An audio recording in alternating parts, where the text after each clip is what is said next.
इस कार्यक्रम के प्रायोजक हैं अनघवीर के जन्मदिन के उपलक्ष्य में संघपति श्री मदन भाई रेखाबेन, रूपेन प्राची, आर्शवीर हुमर परिवार, बड़ौदा, गुजरात। आज हम सब लोग जिस नेक उद्देश्य के साथ यहाँ उपस्थित हुए हैं, उस रास्ते पर चलना प्रथम धर्म होना चाहिए। यही प्रार्थना वीर से अनुनय से कर जो, हरी भरी दिखती रहे पृथ्वी चारों ओर। प्रकृति, पर्यावरण, इसका संरक्षण और संवर्धन। पेड़ लगा करके हम पेड़ों पर एहसान नहीं कर रहे, अपितु वे पेड़ लगने के बाद, बढ़ने के बाद हमारा ही भला करने वाले। उनसे हमें लाभ है ऐसा नहीं है, हमसे उन्हें लाभ है ऐसा नहीं है, उनसे हमें लाभ है ऐसा है। प्रकृति हर स्थिति और हर अवस्था में हमारी सहयोगी बनी। जीवन दायिनी यदि श्वास मिलती है तो प्रकृति से, जीवन देने वाला जल मिलता है तो प्रकृति से। यदि वो पके और श्रेष्ठ फल हमें प्राप्त होते हैं तो उस अग्नि से, उस धूप से। याद करिए, जैन परंपरा में जिन 5 तत्वों को स्थावर काय कहा गया है, पृथ्वी, जल, अग्नि, वायु और वनस्पति, क्या हम कभी इन 5 एकेंद्रीय स्थावर कायों के बिना अपना अस्तित्व मान सकते हैं? धरती जीवन का आधार है, जल स्वयं जीवन है, अग्नि हमें तेजस्विता प्रदान करती है, ऊर्जा प्रदान करती है। वायु के संचार के बिना इस जीवन को बचाना असंभव है। और वनस्पति जगत तो साक्षात हमारी संपूर्ण आवश्यकताओं की पूर्ति करने वाला है, हमें परिपूर्णता प्रदान करने वाला है। उसके बाद 2 इंद्रिय, 3 इंद्रिय, 4 इंद्रिय जो जीव हैं, उनसे हमारे जीवन का कोई ताल्लुकात नहीं है, उनसे हमारे जीवन का कोई संबंध नहीं है, वो हमें जीवन देते हैं। लेकिन एक इंद्रिय के बिना तो इस संसार के किसी भी जीव का कार्य नहीं चल सकता है। आचार्य उमा स्वामी महाराज यदि तत्वार सूत्र जी में है, परस्परोपग्रहो जीवा नाम यह सूत्र लिखते हैं, तो इस सूत्र का भाव, इस सूत्र का अर्थ क्या है कि जीव परस्पर में एक दूसरे का उपकार करते। आप वृक्ष लगाइए, वृक्ष आपको जीवन भर देंगे, जीवन भर। आपको उन्हें जीवन भर पानी देने की, खाद देने की जरूरत नहीं है, लेकिन वे आपको जीवन भर फल देंगे, फूल देंगे, छाया देंगे, हवा देंगे, वो सब कुछ देंगे। यहां तक कि सूख जाने के बाद वे कहेंगे हमारी लकड़ियों को काट करके, मुझे काट करके शानदार फर्नीचर बना लो, जो कचरा निकले उससे आग पैदा करके आप जो चाहो कर लो। गजब है, जीते जी तो देते ही हैं, मरने के बाद वह वृक्ष पूरी तरह से हमारे लिए काम। अब आप सोचो कि हम धरती के लिए कितने काम के, विचार कर। आपने गौर किया, जिन खेतों पर, जिन मेड़ों पर, जिन कच्ची जमीनों पर इंसान चलना प्रारंभ कर देता है ना, वहां पर घास भी पैदा नहीं। देखा है आपने? पगडंडी बन जाती है। क्या बन जाती है? पगडंडी बन जाती। वहां पर उतना स्थान, कितनी भी बारिश कुछ भी हो जाए, इंसान का यदि आना जाना वहां पर लगा है तो वहां पर घास भी उगना बंद कर देती है। हमारे पैरों ने तो जमीन को बंजर ही बनाया है, हमारे हाथों ने तो पेड़ों पर खंजर ही चलाया है। लोग कुल्हाड़ियों को लेकर के जब जंगल में वृक्षों को काटने के लिए जाते होंगे तो उन वृक्षों पर क्या बीतती होगी, कभी कल्पना करो। विज्ञान इतने आगे पहुंच चुका है कि उन्होंने ऐसे कैमरे इजाद कर दिए हैं कि जिन पेड़ों को काटने के लिए कोई लकड़हारा पहुंचता है, कोई लकड़ी काटने वाला पहुंचता है, उस समय की फोटो ली गई तो पेड़ों की फोटो डरी हुई, घबराई हुई, भयभीत ऐसी आई, वे डर रहे। और जब कोई बागवान उन पौधों को पानी देने के लिए पहुंचा तो वो पौधे प्रफुल्लित नजर आए, किनमें, फोटो में। आपको लगता होगा कि ये कैसे संभव है? उनमें भी जीवन है, इसलिए सब कुछ संभव है। यदि जीवन नहीं होता तो संभव नहीं होता। साइंटिस्ट डॉक्टर जगदीश चंद्र बसु, जिन्होंने पहली बार यह शोध किया, यह खोज किया कि वृक्षों में भी जीवन है, वृक्षों में भी, उसके पहले कोई वृक्षों में जीवन मानने को राजी नहीं था। उन्हें शोध करना पड़ा, उन्हें खोज करना पड़ा, और इस बात को सिद्ध करने के लिए उन्हें सैकड़ों वैज्ञानिकों के बीच में अपनी बात को रखना पड़ा। कहते हैं जब वे अपनी बात प्रस्तुत कर रहे थे, रख रहे थे, वहां पर सभी वैज्ञानिक उपस्थित थे।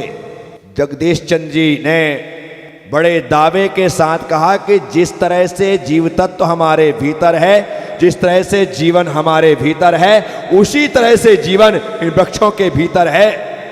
उन्होंने प्रयोग करके दिखाया।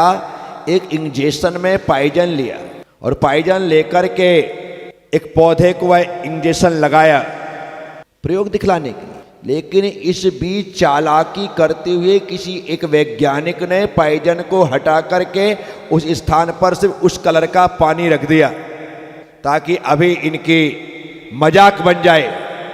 और जब उन्होंने इंजेक्शन लगाया और कहा कि आप 10 मिनट वेट करिए, अभी यह पौधा मृत्यु को प्राप्त हो जाएगा, मुरझा जाएगा, और उन्होंने अपना स्पीच जारी रखा। 10 मिनट क्या 20 मिनट हो गए, पौधे को कुछ भी नहीं हुआ। जब पौधे को कुछ नहीं हुआ तो वो समझ गए कि निश्चित तौर पर किसी ने मेरे साथ छल किया है। जिस इंजेक्शन को उन्होंने पौधे को लगाया था उसमें जो तत्व बचा था उसे उन्होंने वहीं सबके सामने खोला और गटागट पी गए। तुरंत उन्होंने पी लिया। लोगों ने कहा आप क्या कर रहे हैं, पाइजन पी रहे हैं, पाइजन, अभी आप मृत्यु को प्राप्त हो जाएंगे। तब जगदीश चंद्र बसु ने कहा यदि ये पाइजन इस पौधे का कुछ बिगाड़ नहीं सक रहा है तो ये पाइजन मेरा भी कुछ नहीं बिगाड़ सकता है, मैं भी मृत्यु को प्राप्त नहीं होऊंगा। और वही हुआ क्योंकि उसमें पाइजन था ही नहीं।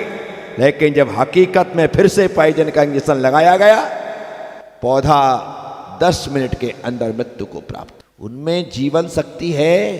आप हम लोग चतुर्गति संसार में भ्रमण करते हुए एक दो नहीं हजारों लाखों करोड़ों बार उस वनस्पति की पर्याय में गए हैं।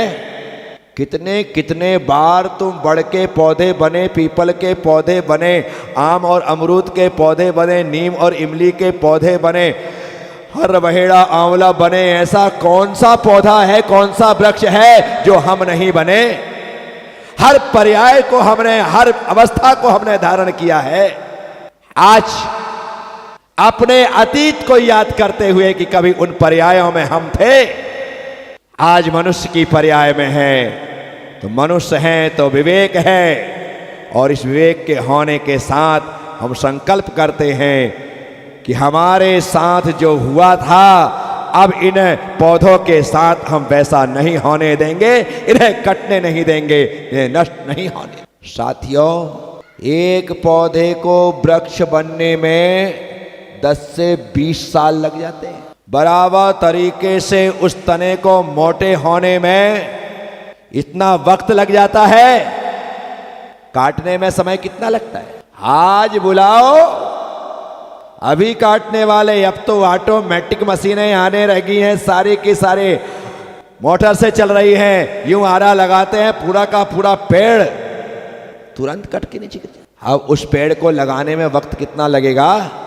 विचार। ऐसी गलती मत करिए। आज सारी दुनिया चिंतित है क्लाइमेट को लेकर।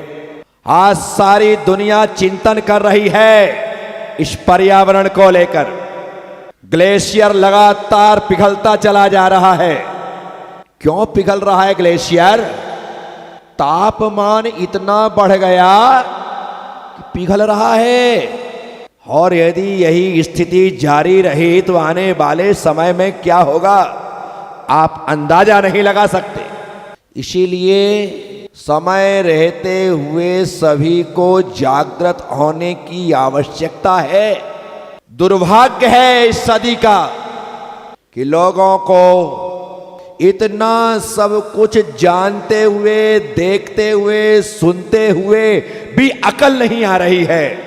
घर के भीतर हम तापमान से बचने के लिए इत्मीनान से एसी के साथ रह सकते, लेकिन जो एसी का बाहर कंप्रेसर लगा है, जो गर्म हवा बाहर दे रहा है, क्या सोच रहे हैं आपको तो ऑफिस में, कमरे में ठंडक मिल रही है, लेकिन उस कंप्रेसर से जो बाहर का तापमान बढ़ रहा है उसे मेंटेन कौन करेगा? थोड़ा विचार करने जैसा। अरे हमको तो कोई तकलीफ नहीं है, बढ़िया एसी चल रहा है, बढ़िया चल रहा है, कोई तकलीफ नहीं है, लेकिन बाहर तो देखो, आप उस कंप्रेसर के पास खड़े नहीं हो सकते हैं, इतनी गर्म हवा निकलती। और पूरे वातावरण को बड़े बड़े शहरों में आप जाकर के देखें, इतने कंप्रेसर। एक बिल्डिंग जब आप देखो, मुंबई आप कभी गए हो, 52 माले की बिल्डिंग, 48 माले की बिल्डिंग, 35 माले की बिल्डिंग, 25 माले की बिल्डिंग, इससे कम तो वो बात ही नहीं करते हैं।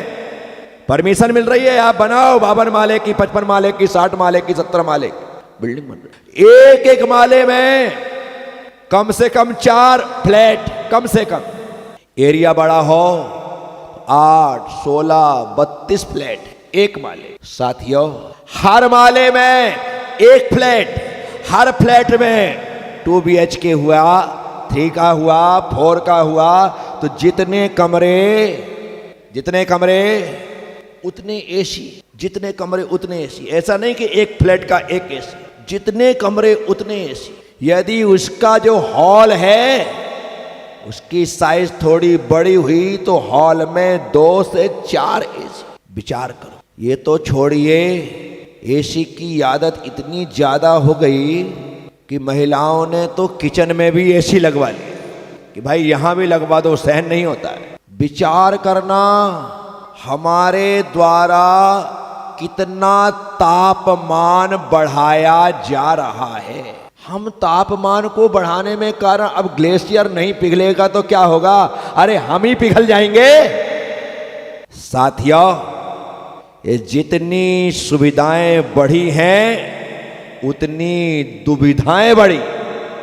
इसके लिए हमें सोचना पड़ेगा, हमें विचार करना। और विचार करने में ये एक ही जवाब आता है कि आपको यदि बाहर के टेम्परेचर को मेंटेन करना है तो बस वृक्षारोपण करना प्रारंभ कर दीजिए। जगह जगह वृक्ष लगा दीजिए, अपने आप टेम्परेचर मेंटेन हो जाएगा। बस वही कर सकते हैं, और किसी के पास ताकत नहीं है कि टेम्परेचर को मेंटेन कर सके। किसी की ताकत नहीं है कि उस तापमान को कंट्रोल में कर सके, और कोई नहीं। बढ़ना ही बढ़ना है, उस टेम्परेचर को घटाया नहीं। साथियों, कब सोचेंगे हम? मैं अपने आप को खुश नसीब समझता हूं कि सही समय में मेरे पास एक सही मिशन आ गया। अन्यथा साधु संत भी निश्चिंत हैं। आज देश में 50 लाख साधु संत हैं जो अपने अपने धर्म, संप्रदाय और मजहब के प्रचार प्रसार में लगे हैं। मैं सभी साधु संतों को कहता हूँ, कथा करिए, प्रवचन करिए, हजारों लाखों की संख्या में लोग इकट्ठे होकर के सुने, उन्हें सुनाइए, लेकिन अपने प्रत्येक प्रवचन में एक लाइन वृक्षारोपण के लिए जरूर बोलिए, कहिए कि वृक्ष लगाओ। आपके एक बार बोलने से, एक लाइन बोलने से यदि 50,000 लोग सुन रहे हैं, यदि 5,000 लोग सुन रहे हैं, यदि 500 लोग सुन रहे हैं और यदि 50 लोग भी सुन रहे हैं, उनमें से सिर्फ 5 से 10% लोग भी मानना प्रारंभ कर देना तो हमारी धरती हरी भरी हो जाएगी। जरा से लोग भी मान ले तो बहुत है। साथियों, कब समझेंगे हम, कब चेतेंगे हम? मरने के बाद या मरने से पहले? हर व्यक्ति मरने के साथ एक पेड़ की लकड़ी जला देता है। मरने के साथ इतनी लकड़ी जल जाती है, 1-5 फुट का शरीर जलाने के लिए 50 फुट के पेड़ को कुर्बान होना पड़ता है। क्या पेड़ ने तुम्हें जलाने का ठेका ले रखा है? हाँ, यदि पेड़ ने हमें जलाने का ठेका ले रखा है तो आप भी आज से ठेकेदार बन जाओ कि पेड़ तू जलाने का ठेका ले, हम तुझे लगाने का ठेका लेते हैं। हम अपने जीवन में पेड़ ही पेड़ लगाएंगे ताकि तेरा वंश यदि हमारे मरने पर एक पेड़ नष्ट भी हो जाता है तो तुझे दुख ना हो कि नहीं, ये वो व्यक्ति है जिसने मरने से पहले इस धरती पर अपनी 50 साल की उम्र में 100 पेड़ लगाए, अपने 100 साल की उम्र में 200-500 पेड़ लगाए। इसके लिए हमें अपना जीवन कुर्बान, तो वो पेड़ भी तुम्हारे साथ जलने में अपने आप को खुद किस्मत समझेंगे कि हम अपने भाई के साथ मर रहे हैं, अपने भाई के साथ जल रहे हैं। साथियों, सोचना तो पड़ेगा, सबको सोचना, अन्यथा आने वाला समय बहुत भयावह है। पेड़ कटते जाएंगे, नदियां सूखती जाएंगी, कुएं पुरते जाएंगे, ट्यूबवेल बढ़ते जाएंगे। कुएं के होने में और ट्यूबवेल के खुदने में जमीन आसमान का अंतर है। इस कार्यक्रम के प्रायोजक हैं अनगवीर के जन्मदिन के उपलक्ष्य में संघपति श्री मदन भाई रेखाबेन, रूपेन प्राची, आर्शवीर हुमर परिवार, बड़ौदा, गुजरात।